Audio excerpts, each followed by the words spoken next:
다 찾으신 줄 알고 말씀을 제가 봉독해 드립니다.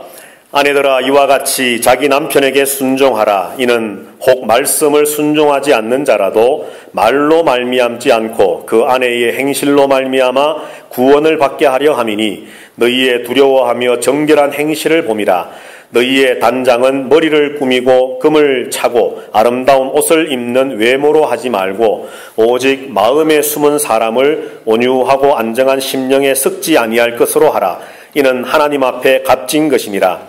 전에 하나님께 소망을 두었던 거룩한 부녀들도 이와 같이 자기 남편에게 순종함으로 자기를 단장하였나니 사라가 아브라함을 주라 칭하여 순종한 것 같이 너희는 선을 행하고 아무 두려운 일에도 놀라지 아니하면 그의 딸이 된 것이니라.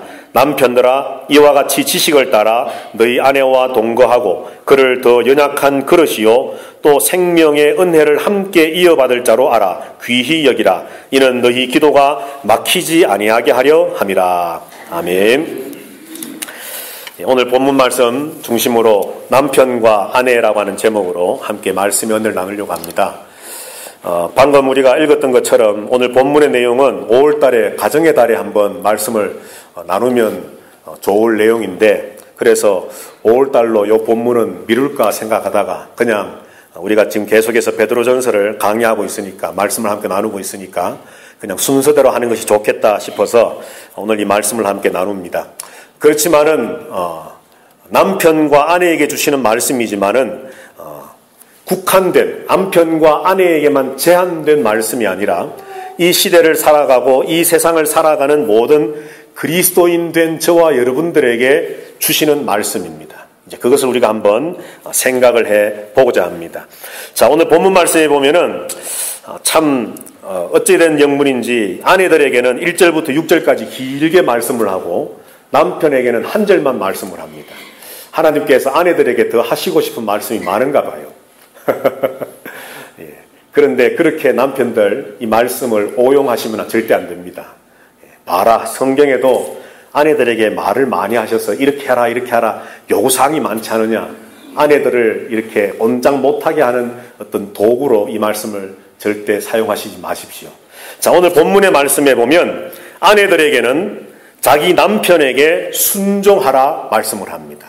그리고 남편들에게는 7절 말씀에 보면 지식을 따라 아내와 동거하고 그를 더 연약한 그릇이요 생명의 은혜를 함께 이어받을 자로 알아라라고 하는 여러 가지 말씀들이 있지만은 이 가운데 있는 모든 몇 말씀들은 제일 마지막에 있는 귀히 여기라고 하는 이 동사에 다 종속되어 있는, 연결되어지는 말입니다. 그러니까 남편들에게는 하나님이 말씀하시기를 네 아내를 귀하게 여기라, 그렇게 말씀을 합니다. 아내들에게는 남편들을 순종하라, 남편을 순종하라, 남편들에게는 아내를 귀히 여기라. 자, 이 두 명령의 말씀을 하나님이 남편과 아내에게 주시고 계십니다. 자, 먼저 오늘 본문의 말씀에 보면은 왜 아내들에게 대한 말씀이 길 수밖에 없었을까? 그 이유가 한 가지 있습니다. 이유가 뭐냐 하면 오늘 본문에 기록되어 있는 남편이 불신의 남편이기 때문입니다. 다시 말해서 예수 그리스도를 믿지 않는 남편이기 때문입니다. 자, 여러분들 한번 우리의 이 상상력을 동원해서 2000년 전으로 한번 돌아가 본다면 이 베드로 전서가 기록되고 신약 성경이 기록될 당시에 이 로마 시대에 물론 예루살렘과 유대 땅도 그렇지만은 그때 당시에 로마가 온 거의 그때 당시 알려진 세계를 다스리고 있는 그 문화 속에서 한번 생각해 본다면 남편은 오늘날처럼 가정의 가장입니다. 그리고 모든 것을 판단하고 행하는 주권자입니다. 가정 안에서. 심지어는 아내와 자녀들은 남편의 재산 목록에 들어가는 존재들입니다. 자, 그런 문화 속에서 남편이 어떤 종교를 가지고 있을 때에 아내와 자녀들은 두말할 것 없이 남편의 종교를 무조건 따라가야만 합니다.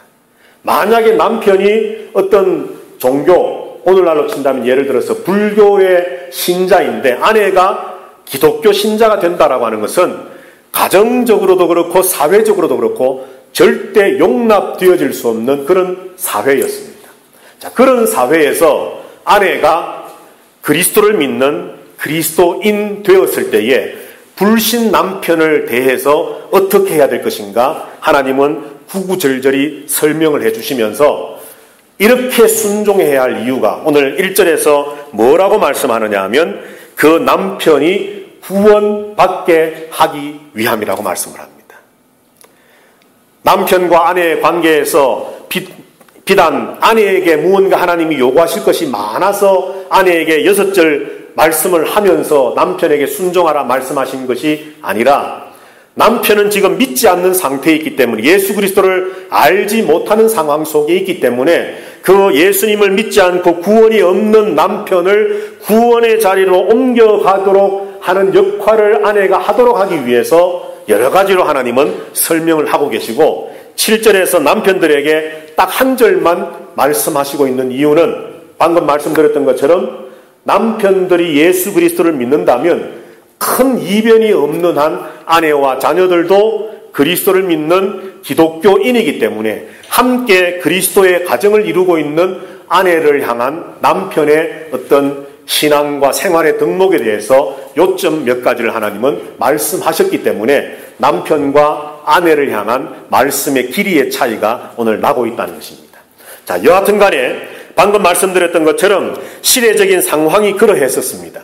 아내가 남편의 종교를 따르지 않고 독자적으로 자기 종교를 가진다라고 하는 것은 그 시대적으로서는 참으로 참 큰 문제가 되어지고 참 큰 어떤 위기를 맞이할 수 있는 그런 상황이 되어지는 것이 바로 이 현재의 상황입니다. 자, 그럴 때에 오늘 하나님께서는 그 아내들에게 말씀하시기를 남편에게 순종하라 분명히 말씀합니다. 그 이유와 목적은 1절 마지막에 조금 전에 말씀드렸던 것처럼 남편의 구원을 위했습니다.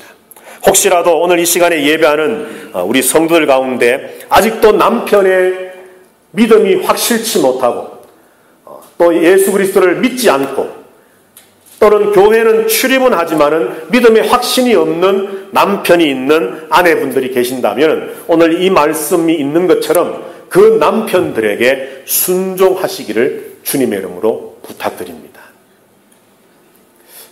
한 분만 아멘 하시네. 다 남편들이 잘 믿으시니까. 자, 오늘 본문 말씀을 이제 한번 우리 들여다보도록 하겠습니다.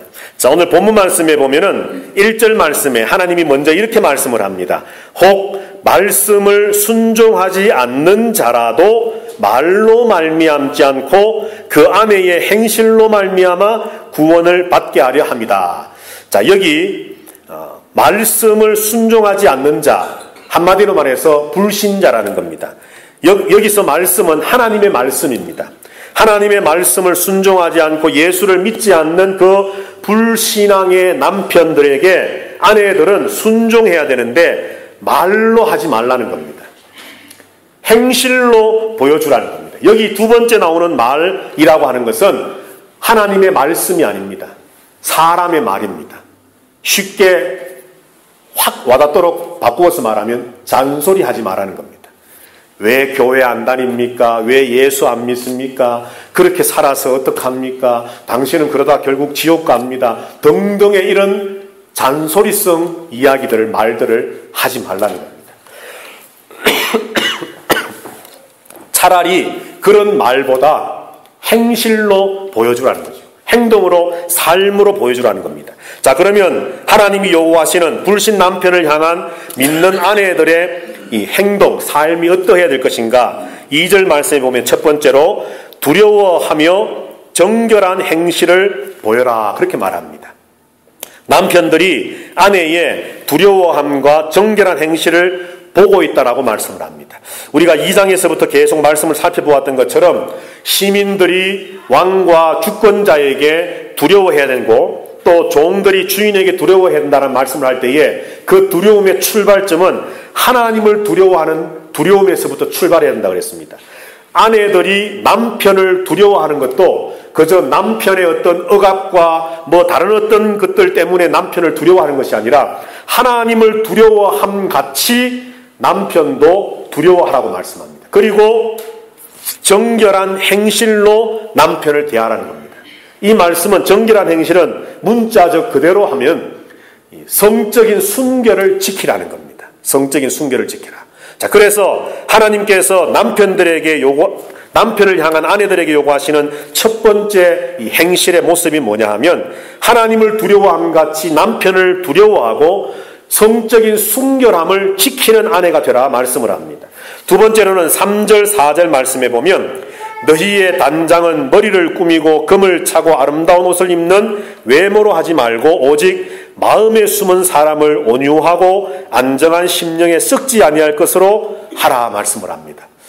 방금 본문의 말씀에 본 것처럼 외형을 꾸미는 데 신경 쓰기보다는 내면을 꾸미는 데 더 신경을 쓰라 하는 말씀이죠. 자, 여러분들 여기 보시면은 왜 하나님께서는 굳이 이렇게 머리를 꾸미고 금을 차고 아름다운 옷을 입는 왜 이렇게 사실 보기에 꼭 성경에 이런 말씀까지 기록할 이유가 있었을까? 그냥 심령의 아름다움을 꾸미라 하면 되지 뭘 이렇게 구차하게 금가락지 끼지 말고 머리를 꾸미지 말고 화려한 옷을 입지 말라는 이런 말씀까지도 기록할 이유가 뭐가 있었을까? 역시나 여러분 우리가 2000년 전에 로마 시대의 상황을 생각해 보면 이 말씀을 하시는 이유를 우리가 알 수가 있습니다. 오늘날도 그럴 수도 있겠지만 옛날 로마 시대에 수많은 여인들이 지나치게 자기 자신을 꾸미고 화장하고 자기의 외형을 이렇게 꾸미는 것은 그때 당시 2000년 전 로마 시대의 이 문화와 상황을 볼 때에 이것은 수많은 남자들을 향한 성적인 어필을 하기 위한 것이었습니다. 그리고 두 번째로는 여자들이 이렇게 꾸밈으로 내 집안이, 내 남편이 혹은 내 집안이 이만한 내가 이렇게 많이 꾸밀 만한 재력이 있는 물질이 있는 부여로움이 있다라고 하는 것을 과시하기 위한 어떤 도구로서 여자들은 꾸몄습니다. 그렇게 되므로 로마 시대의 어떤 사회를 보면 이 계층 간에 굉장히 심한 위화감과 어떤 불협화음들이 만들어지고 있었다는 거죠. 그래서 여인들이 막 억지로 해서라도 오늘날로 치면은 빚을 내어서라도 명품 백을 들고 화려한 치장을 하고 해서 어떤 자기의 어떤 부를 과시하고 자기의 아름다움들을 과시해서 자기의 신분 상승을 꾀하려고 하고 수많은 사람들 앞에 특히 다른 남자들 앞에 어떤 성적인 것들을 이렇게 드러내려고 하는 그런 문화 속에서 여인들이 자기 자신의 외형을 꾸미는 시대가 바로 2000년 전 이 로마가 다스리던 시대였다는 겁니다. 그래서 하나님께서는 베드로를 통해서 예수 그리스도를 믿는 여인들에게 신앙의 여인들에게 너희가 외형을 꾸미는 데에 신경 쓰고 마음을 쓰기보다는 너희의 속 사람, 마음에 숨은 사람을 온유와 안정한 심령에 썩지 않을 것으로 꾸미는 일에 더 힘쓰라 말씀을 하시는 겁니다. 오늘 우리 아내 되신 분들, 우리 여자 성도님들 오늘날도 마찬가지입니다. 참 외형적인 꾸밈보다는 사실은 내면이 더 중요합니다. 겉으로 아무리 화려하게 꾸민다 할지라도 그 내면이 바르지 못하면 내면에서 우러나오는 아름다움이 겉으로 드러나지 못하면 아무리 치장을 해도 사실 별반 소용이 없다는 것이죠. 자, 그런데 여러분들 오늘 본문의 말씀에서 아주 참 재미있는 단어가 하나 있습니다. 3절 말씀에 보면 너희의 단장은 이라고 말씀했는데 여기 단장, 치장, 화장이라고 번역할 수 있는 이 말, 그리고 5절 말씀에도 제일 마지막에 보면 순종함으로 자기를 단장하였나니 라고 하는 단장. 자, 그런데 이 말씀을 보면은요, 이 단장, 치장, 화장이라고 하는 말이 헬라어 성경을 보니까 코스모스라고 하는 단어로 되어 있습니다. 코스모스가 뭐죠? 코스모스는 가을에 피는 꽃인데 코스모스가 여러분들 뜻이 뭡니까? 혹시 아십니까 여러분들? 우주, 우주, 세계, 하나님이 만드신 이 피조 세계를 말하는 것이 코스모스입니다.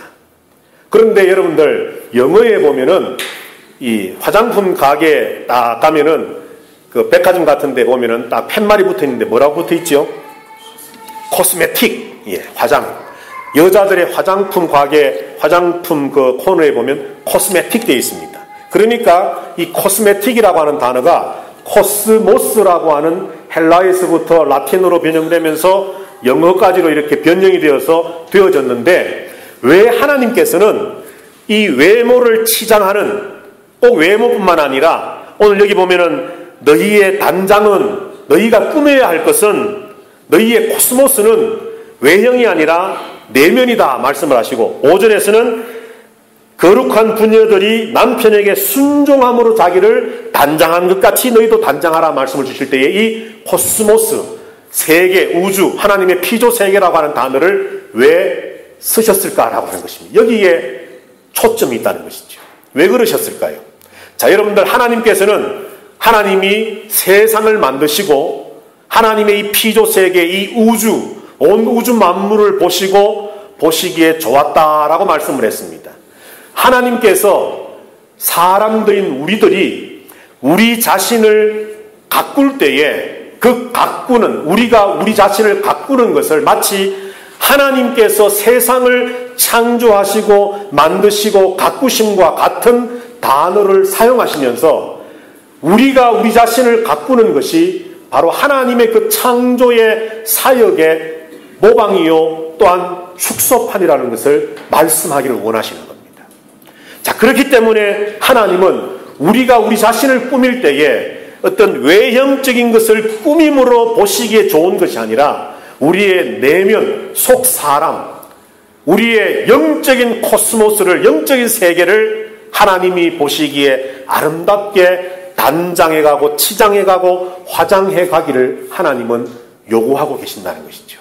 오늘 믿지 않는 남편을 둔 아내들에게 2000년 전에, 약 2000년 전에 베드로 사도를 통해서 교훈하시고 메시지를 주시고 말씀하시기를, 아내들이요, 외형적인 것에 신경을 쓰면서 외형적인 아름다움을 갖추면서 어떤 집안의 부를 과시하고, 그래서 그것 때문에 많이 꾸민 여자는 더 신분이 높고 그렇지 못하는 여자는 신분이 낮고 하는 사회적인 계층의 위화감을 조성하고, 또 성적인 문란함들을 조성해가는 이런 겉으로 드러나는 하나님이 보시지 않는 외면적인 것에 너희가 신경 쓰지 말고 하나님 앞에서와 믿지 않는 남편 앞에서 너희의 속 사람을 오늘 본문에 있는 것처럼 온유함과 안정함으로 심령의 속 사람의 치장으로 속 사람의 그 세계를, 코스모스를 아름답게 꾸며나가는 것으로 너희의 삶을 남편에게 보이라 말씀을 한다는 것이죠.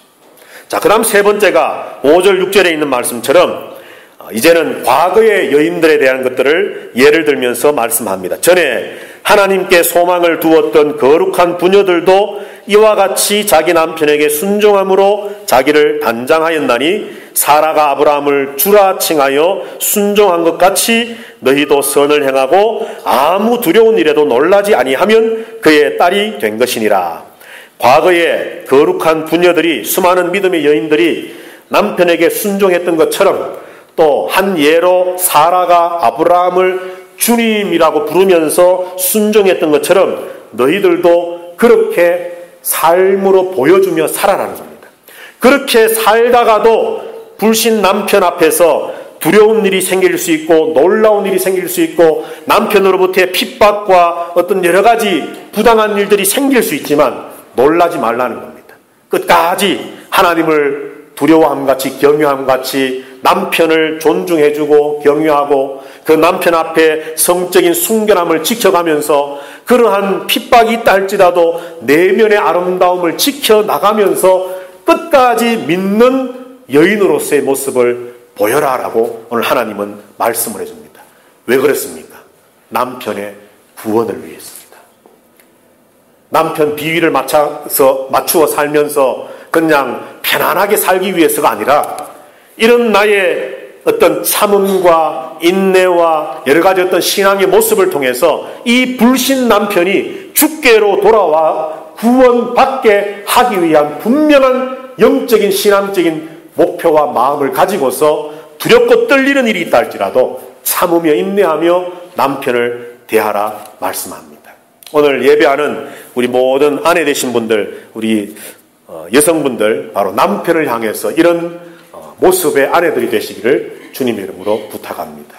자, 두 번째로 남편들입니다. 남편들에게 자, 7절 말씀에 보면 이제 남편들에게 하나님 말씀을 합니다. 남편들에게는 뭐라고 말씀하느냐면, 먼저 지식을 따라 너희 아내와 동거하라. 그리고 그를 더 연약한 그릇으로 알아라. 세 번째는 생명의 은혜를 함께 이어받을 자로 알아라. 그러므로 네 아내를 귀히 여기라 말씀합니다. 여기 귀히 여긴다는 것은 존중하고 존경하라는 것입니다.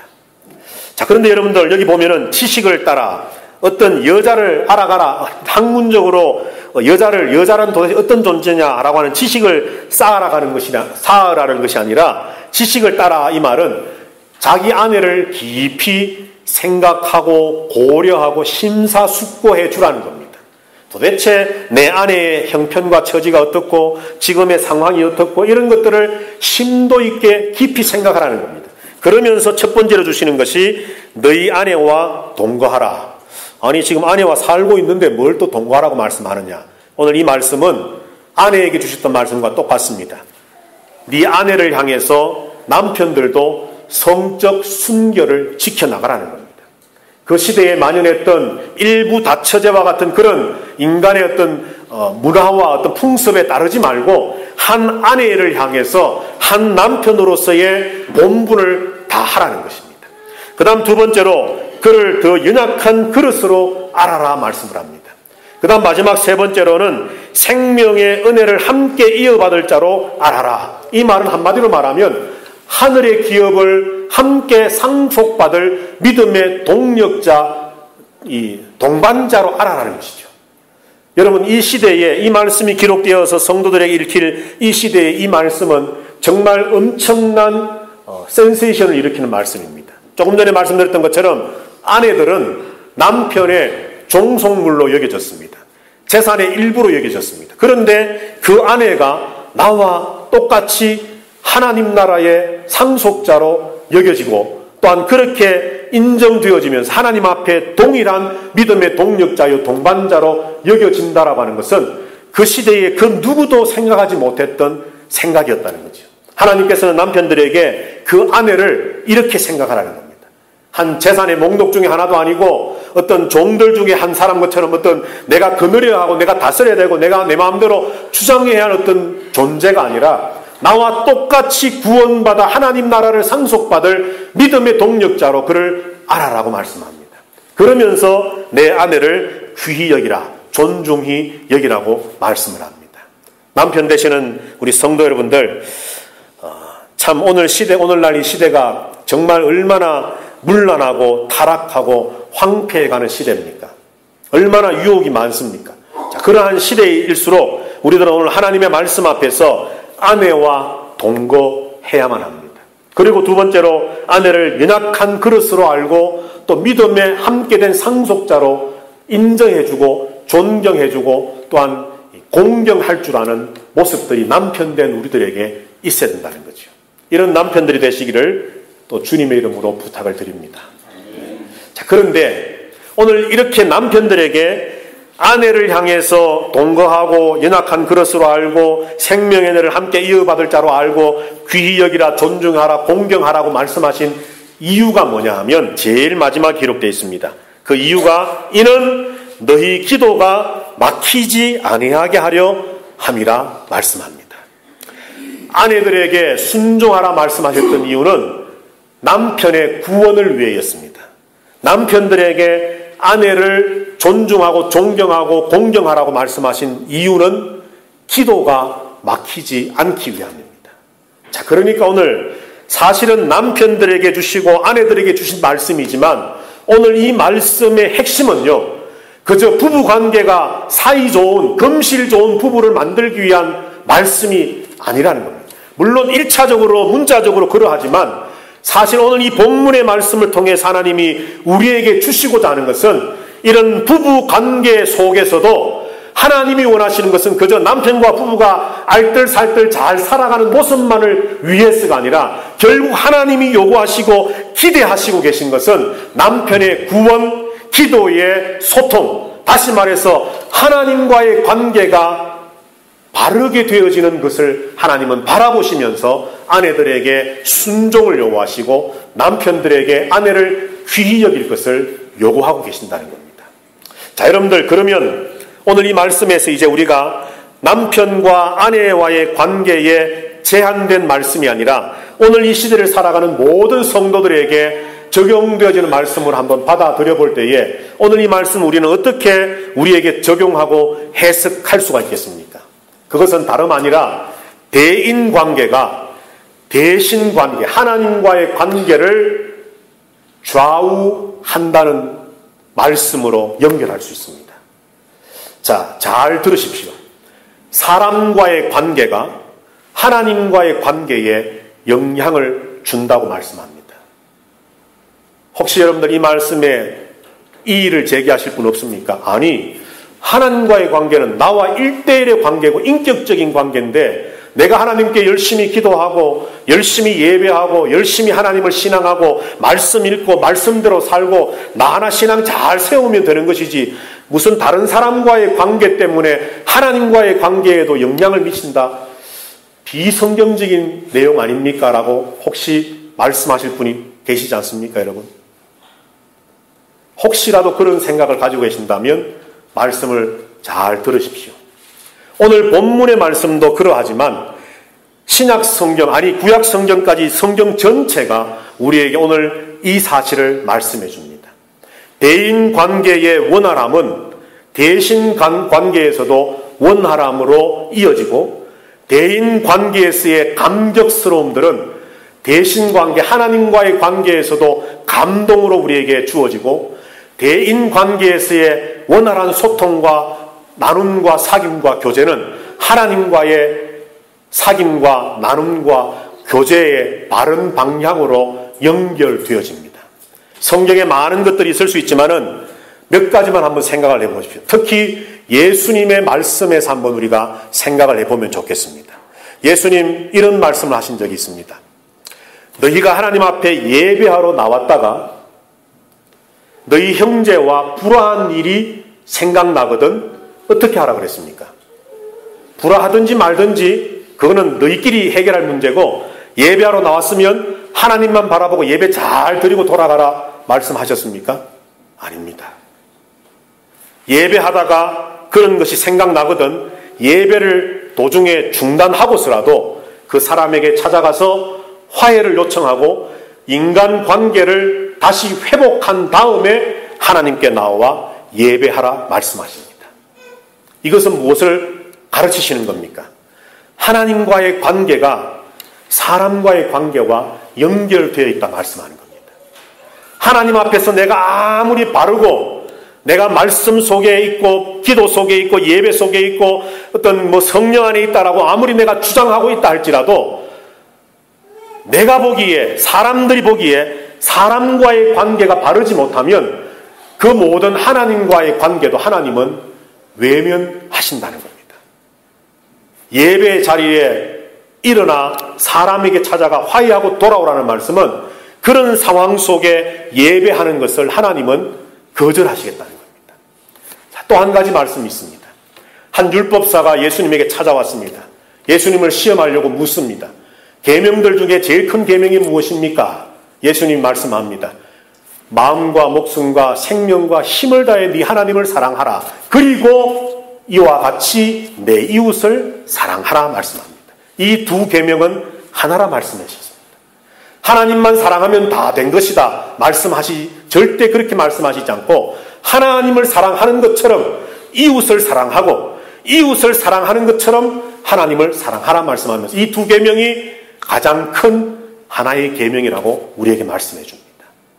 하나님을 사랑한다고 아무리 외쳐보지만 사람과의 관계가 단절되거나 왜곡되어져 있으면 하나님과의 관계에서도 우리는 깨어져 나가는 모습을 보게 됩니다. 여러분들 쉽게 한번 생각을 해보십시오. 부부싸움하고 기도가 잘 됩니까? 예, 저도 부부싸움하면 기도가 안 됩니다. 자꾸 그 사람 내 아내가 왜 그랬지 막 이것만 생각하느라고 기도가 안 됩니다. 누군가와 껄끄러운 관계가 있으면 예배 자리에 나와 앉아있지만 온통 내 마음과 생각과 중심은 하나님께 집중되지를 못합니다.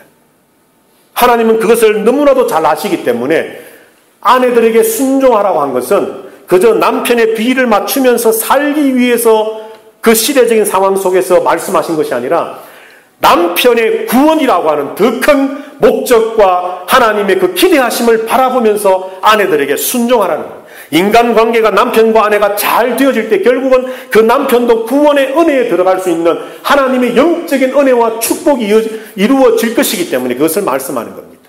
남편들에게 분명히 가부장이고 권력자이고 아내와 남편들을 어떤 여러 가지 면에 있어서 휘어잡고 이끌어갈 수 있는 남편들이지만 그 아내를 존중하고 존경하라고 왜 말씀합니까? 하나님과의 관계 속에서 어그러짐이 없도록 하나님은 하시기 위해서입니다. 아무리 가장이 영적 제사장으로 그 가정에 남편으로 아버지로 세워져 있다 할지라도 그 가족들과의 관계가 원활하지 못하면 영적 제사장으로서의 역할이 깨어져 갈 수밖에 없기 때문에 하나님은 그것을 위해서 남편들에게 아내를 존중하라고 말씀하는 겁니다. 모든 인간관계가 그렇습니다, 여러분. 모든 관계 속에 남편과 아내만의 관계가 아니지요. 여러분의 직장에서 직장 동료들과의 관계, 여러분들이 만나는 어떤 친구들과의 관계, 여러분들이 관계 맺고 있는 모든 사람들과의 관계, 심지어는 교회에 와서 교회 성도들 간에 있던 관계 속에서도 오늘 본문에 있는 말씀처럼 순종과 존중이 있어야만 합니다. 왜요? 서로 기분 맞추어주고 그냥 장판 보고 좋은 게 좋은 거니까 만나는 눈 맞추고 있는 때에는 서로 웃으면서 하고 돌아서서야 무슨 욕을 하고 뭘 하든지 그냥 그때를 모면하기 위해서 아닙니다. 하나님이 주시는 구원을 우리 안에 이루어가기 위함입니다. 하나님과의 영적인 소통이 그래야만 발라질 수 있기 때문입니다. 이것을 위해 하나님은 우리에게 순종과 존중을 이야기하십니다. 요한일서 말씀에 보면 하나님은 사도 요한을 통해서 말씀합니다. 우리가 서로 사랑할 때에 그 사랑 안에 있는 우리가 하나님이 우리 가운데, 우리 중에, 우리 공동체 안에 계심을 그때야 비로소 안다라고 말씀합니다.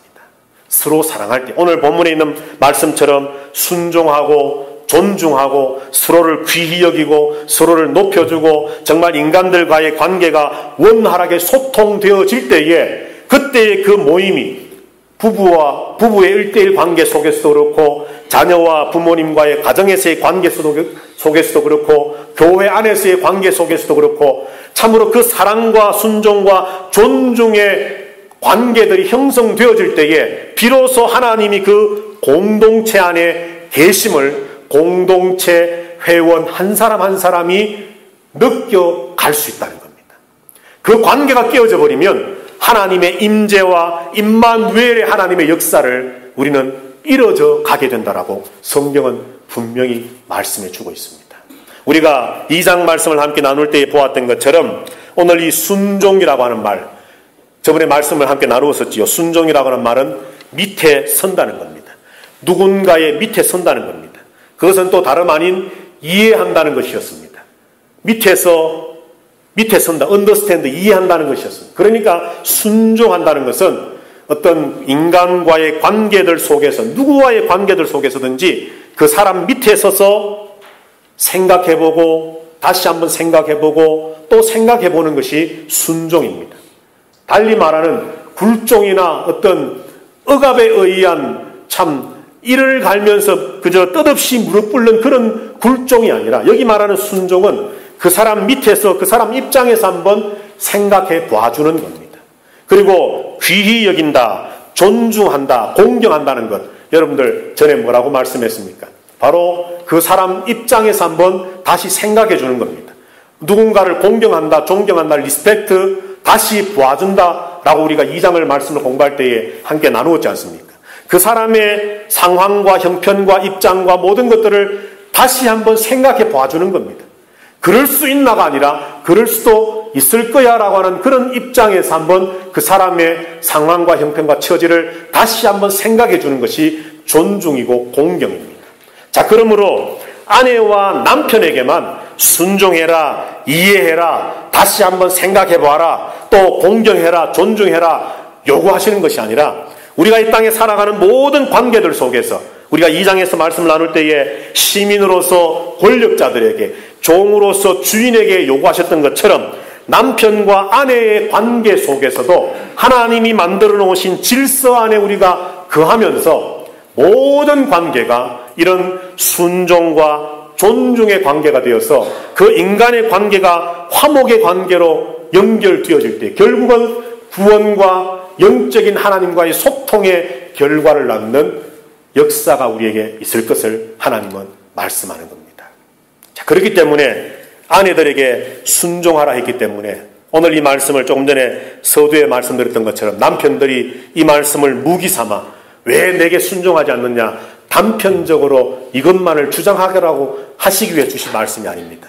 남편들에게 아내를 귀히 여기라 그랬는데 왜 당신은 아내들이 남편에게 왜 당신은 나를 귀히 여기지 않고 존중하지 않습니까? 그저 남편과 아내의 관계에 어떤 서로를 이렇게 연약하도록 만들었던 무기 삼는 족쇄처럼 사용하도록 주신 말씀이 절대 아닙니다. 남편과 아내든 부모와 자녀든 어떤 직장 상사와 부하 직원이든 뭐 어떤 관계에 쓰든지 모든 인간관계가 서로 순종하고 존중하는 이해하고 다시 생각해주는 이런 관계에 있을 때에 결국 하나님이 그런 공동체에 구원의 역사를 이루시고 하나님과의 영적인 소통의 은혜와 축복을 주실 것을 약속하셨기 때문에 우리가 순종하고 존중하는 것이라는 겁니다. 1차적으로는 오늘 이 말씀 앞에서 서로 부부된 한 가정을 이루고 있는 가정 식구들 모두가 서로를 순종하고 존중할 수 있게 되기를 주님의 이름으로 부탁을 드립니다. 더 나아가서 단순한 어떤 관계 때문이 아니라 바로 하나님의 구원의 역사가 그렇게 내가 순종하고 내가 존중할 때 일어날 것이고 내가 순종할 때 존중할 때에 하나님과의 영적인 풍성함의 이 축복이 하나님과 연결되어진 파이프를 통해서 참으로 하나님이 내려주시는 그 놀라운 은혜와 복들이 우리에게 주어질 것이기 때문에 오늘 우리는 서로 순종하고 존중해야만 한다는 것입니다.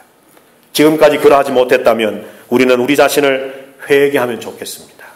어떤 이해관계 때문에 어떤 인간의 어떤 그런 생각들 때문이 아니라 이제는 우리가 정말 어떤 아무런 선입관이나 다른 것 다 버려두고 접어두고 구원, 나를 통해 하나님의 구원의 역사가 일어나기를 위해서 나와 우리 공동체 안에 하나님의 놀라운 영적인 소통의 축복의 놀라운 역사가 일어나도록 하기 위해 우리는 조금 더 낮은 자리에서 이해하고 순종하고 생각하고 존중하고 공경하는 저와 여러분들이 되어서 여러분의 가정이 우리 모두의 가정이 또 우리 교회가 여러분의 직장과 여러분의 모든 그 만나는 만남과 관계들이 풍성하게 되어지게 되기를 주님의 이름으로 축복합니다.